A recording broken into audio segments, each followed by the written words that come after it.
Question B. On the same set of axes, sketch the graphs of C1 and C2. Clearly label the points where the two curves intersect, which we've already worked out in part A. So we've got two quadratics, so we've got one that's going to be the U shape and one that's going to be the N shape. We already know quite a lot, so let's start with our graph and mark on these 2 points that we know. So 3, 0, we can put there. Minus 1.5, so let's try and do about half that distance, to about there. And then minus 9/4 is minus 2.25, so maybe to about there. Okay, we don't have to measure it exactly. So I need to draw a quadratic graph. I'll do curve 2 first because that's the U shape.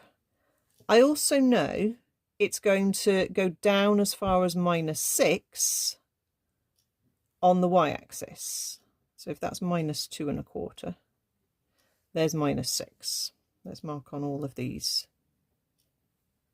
coordinates so we can use them to help us.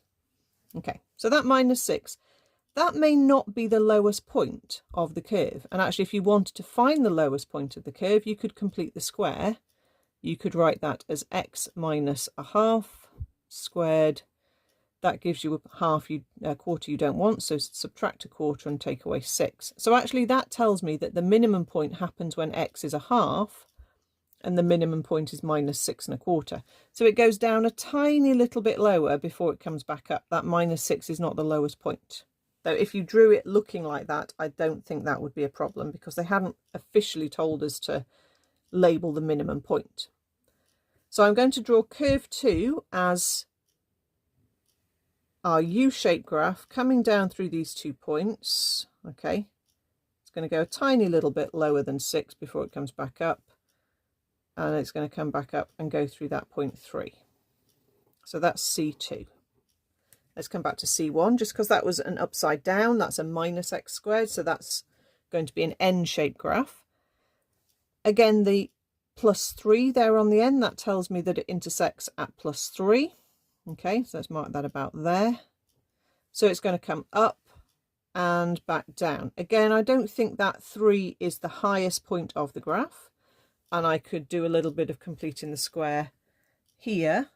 It's a bit trickier to complete the square because you've got to take the minus out of the way to start with, then complete the square